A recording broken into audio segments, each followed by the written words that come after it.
Como vamos nos livrar do racismo? Não agindo como Morgan Freeman. Olá galera, o vídeo agora é um misto de vídeo-resposta com vídeo comum, já que é uma resposta a um discurso conservador, mas esse discurso respondido não é de um vlogger. Nas últimas semanas, o ator Morgan Freeman, que é afro-americano, causou polêmica, creio eu, em diversas partes do mundo, inclusive aqui no Brasil.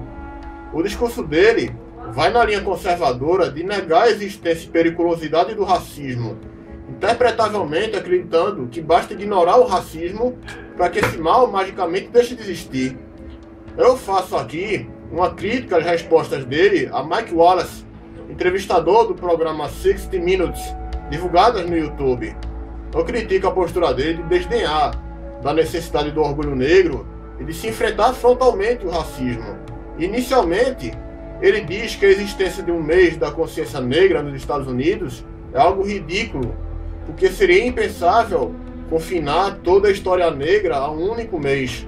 Segundo ele diz, confinar minha história a um único mês. O argumento é reducionista, porque não é verdade de jeito nenhum que a história dos negros nas Américas é reduzida a um único mês por causa do mês da consciência negra.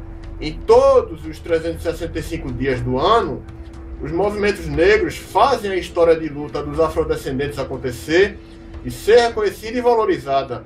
O mês da consciência negra é um mês escolhido para concentrar uma série de eventos que clamam a toda a sociedade, em todas as suas raças, a importância de se valorizar a história da resistência negra e a luta contra o racismo.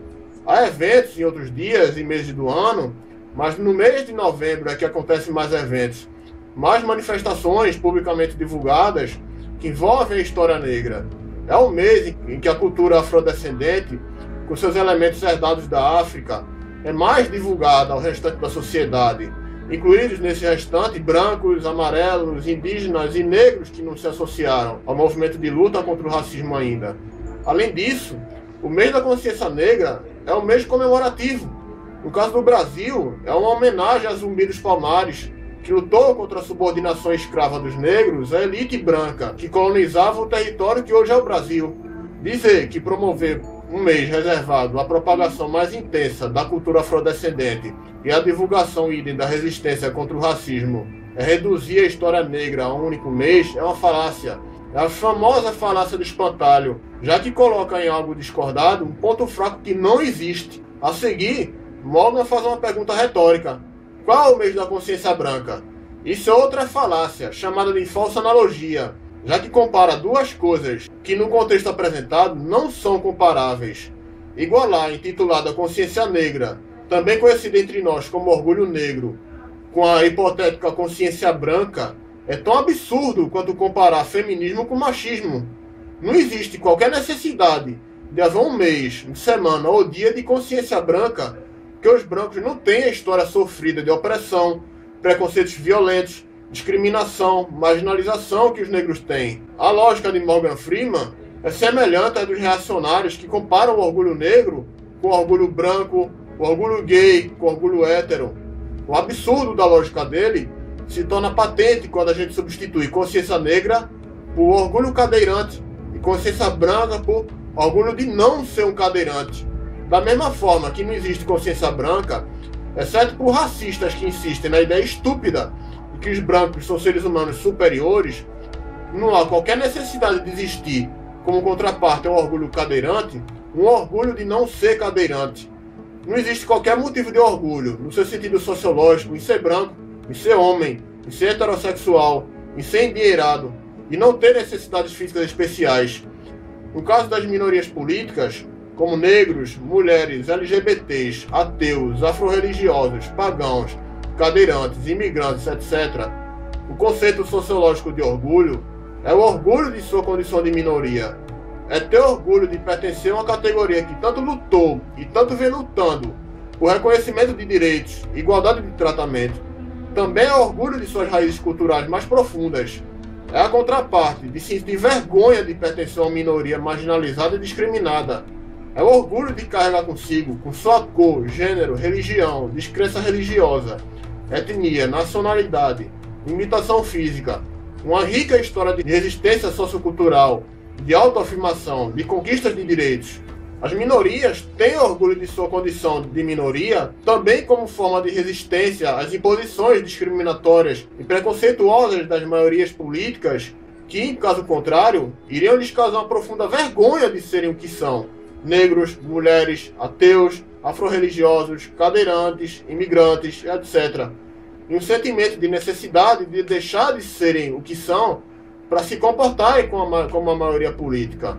Por isso é um absurdo tremendo comparar a consciência negra com a hipotética consciência branca.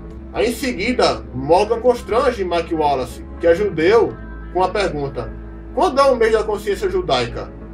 Aí Wallace diz que não existe esse mês, e responde, depois de perguntado, que não gostaria de que fosse inaugurado um mês de consciência judaica. Aí de um lado, os judeus, que sempre foram milenarmente discriminados, segregados e perseguidos, com a história de sofrimento e de opressão nos mais diversos recantos do mundo, opressão que culminou com o Holocausto nazista, realmente merece um mês internacional de consciência judaica. Esse mês teria a mesma importância do mês da consciência negra, que é exaltar uma história de resistência, busca por direitos e luta por emancipação. Mas por outro lado, meio que não há tanto assim, em comparação aos negros, uma necessidade de concentrar mais comemorações e eventos no mês específico, já que a comemoração do orgulho judeu já acontece nos diversos feriados judaicos, como o Yom Kippur, o Rosh Hashanah, a Pesach e etc. Adiante, Morgan arroga: eu não quero o mês da consciência negra. Se você, Morgan, não quer, azar o seu. Milhões de africanos e afrodescendentes querem sim. Não é sua vontade conservadora que vai pôr fim ao anseio de inúmeros negros por um mês que lembre a história afrodescendente de luta, resistência e orgulho dos negros de serem o que são. Não é porque uma pessoa específica não se identifica com a histórica resistência negra contra o racismo que todas as demais vão ter que deixar de se identificar também. Outra frase que ele diz logo em seguida é essa: a história dos negros é a história da América, em referência à história dos Estados Unidos. Isso é uma meia-verdade, porque a história negra nos Estados Unidos é parte da história americana, não é ela toda. A história americana também inclui a história dos indígenas massacrados pelos expansionistas brancos, é a história das mulheres tratadas como propriedade dos homens, até que foram à luta e passaram a reivindicar direitos e o reconhecimento de sua dignidade. É a história dos povos estrangeiros que sofreram o pão que o diabo amassou, graças às intervenções diplomáticas ou militares dos americanos. Entre esses povos, incluído o brasileiro, que foi obrigado a se calar pelos ditadores militares apoiados pela CIA. Não dá para tratar como coisas que tivessem a mesma essência a história dos homens brancos opressores com a história das minorias oprimidas. Fazer isso é acreditar piamente na existência da democracia racial, onde todos são culturalmente reconhecidos como moralmente iguais, e casos de racismo são apenas casos isolados. Ou seja, é demonstrar ignorância sobre a história negra. Mas uma coisa é verdade: os negros ajudaram a compor para o seu próprio bem ou para o seu próprio mal a história americana, seja como dominados, seja como resistentes. Logo em seguida, a parte mais absurda de todo minuto de entrevista, Wallace pergunta: e como vamos nos livrar do racismo? Aqui Morgan responde com arrogância: parando de falar sobre isso. Aí ele segue dizendo: eu vou parar de chamá-lo de branco, e o que eu lhe peço é que pare de me chamar de negro. Segundo a lógica aparente de Morgan Freeman, o racismo vai magicamente deixar de existir se todo mundo parar de falar nele, ao invés de tomar consciência de que ser racista é errado, e o reconhecimento da igualdade de tratamento é uma necessidade óbvia. Morgan deveria saber que só vai dar para parar de se falar de racismo quando ele for extinto, e não colocando-o debaixo do tapete. Essa fala dele, na verdade, é dúbia, porque tanto pode ser interpretada como: o racismo vai acabar quando os brancos pararem de tratar os negros como diferentes dos brancos e começarem a tratar e ver a todos, independentemente de raça, como seres humanos iguais em dignidade. Como pode ser interpretada como: o racismo vai magicamente deixar de existir se os brancos e também os negros pararem de falar sobre o problema chamado racismo. Ainda tem uma terceira interpretação possível, que seria essa: por favor, Wallace, pare de falar de racismo comigo. Eu me ofendo quando falam de racismo diante de mim, quando me fazem lembrar que eu sou tratado de forma discriminatória por ser negro. Daqui em diante, vamos falar de pessoas nessa nossa entrevista.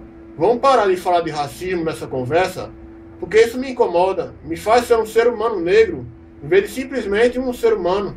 Pelo que eu compreendi da reação daqueles que vêm simpatizando com Morgan e compartilhando a fala dele, pelo menos de boa parte desses que vêm simpatizando com ele, a interpretação predominante é ou parece ser a segunda, que se trata de negacionismo racial. Aí, considerando que essa segunda interpretação fosse a real mensagem de Morgan, isso deixa entender que, se os negros e também os brancos pararem de tratar o racismo como um problema que deve ser combatido e simplesmente começarem a o ignorar, magicamente os costumes mais sutis de tratar de forma diferente brancos e negros vão acabar, o percentual de presidiários negros e brancos vai se igualar, os assassinatos de negros vão assumir taxas iguais aos assassinatos de brancos, a violência racista vai deixar de existir, as feições estéticas de origem africana vão ser vistas com a mesma percepção positiva de beleza que as feições de ascendência europeia. Vamos ver negros e brancos dividindo igualitariamente os papéis em propagandas, novelas, seriados, filmes e por aí vai. As classes econômicas mais altas vão ter tanto negros como brancos. A população negra e branca das comunidades mais pobres, dos bairros de classe média e dos bairros mais ricos vai se igualar. Negros vão deixar de ser vistos como potenciais bandidos. A população de negros e brancos trabalhando em trabalhos precários vai ser a mesma. Quanto a outra, tá, Morgan? Segundo essa interpretação, Morgan faz nessa afirmação um reducionismo inaceitável da problemática das desigualdades raciais. Para ele, a única desigualdade racial que existe são as ações obviamente racistas e nada mais. A única coisa que para ele é racismo são coisas óbvias, como a segregação que existia nos Estados Unidos até meados do século XX, as injúrias raciais, a negação de acessos e oportunidades em função da raça da pessoa, declarações obviamente preconceituosas, o tratamento diferente por parte de alguns brancos que evidentemente discrimina negros. Nenhum outro aspecto do que eu citei agorinha parece contar para ele como aspectos de uma sociedade racista. Mas juntando tudo, todo o discurso dele nesse minuto de entrevista, a interpretação que eu peguei do discurso de Morgan Freeman é o discurso nos crentes na tal da democracia racial, em que o racismo não é algo tão profundo assim na nossa cultura, sendo restrito a meros focos localizados de incêndio que podem ser facilmente debelados e não parte integrante das culturas americana e brasileira, que se construíram desde o século XVI, algo que exige mudanças muito profundas para se tornar realmente algo relegado ao passado, em vez de simplesmente parar de falar sobre racismo. Não é negando o problema que a gente vai resolvê-lo. Muito pelo contrário, é assumindo que ele existe, que seu tratamento vai demandar mudanças bem mais profundas do que se imaginava. A gente não trata uma gripe negando que ela existe, acreditando que não estamos gripados, enquanto ela nos incapacita de trabalhar e estudar. É assim combatendo essa gripe, com vitamina C e remédio que alivia os sintomas. A mesma coisa é com o racismo. Ela é uma doença que ataca e degenera a sociedade há séculos. E nós temos que tratá-la intensivamente para curar nossa sociedade e torná-la realmente igualitária. Da mesma forma, negar as raízes africanas e achar irrelevante a questão do tratamento desigual entre os aspectos culturais da ascendência africana e os de origem europeia também passa muito longe de ser uma solução para derrubar o racismo. Muito pelo contrário. A autonegação da ascendência cultural também é uma manifestação do paradigma racista que galopa em nossa sociedade. Porque negar a necessidade da manifestação da consciência negra é também negar que toda uma cultura veio sendo reprimida e sufocada ao longo de 5 séculos, que se tentou forçar a extinção em promoção de uma cultura embranquecida e totalmente europeizada. O orgulho negro também vem para resistir a essa tentativa de assimilação compulsória, muitas vezes sutis, dos negros à cultura eurocêntrica. Aí no mais, o racismo deve ser enfrentado e combatido, tanto pelos negros como pelos brancos, e não negado e jogado para debaixo do tapete. É basicamente isso. Se você gostou do vídeo, clique em gostei, favorite, se inscreva no canal e divulgue meu vídeo no Facebook, no Twitter e no Google+. Aí valeu!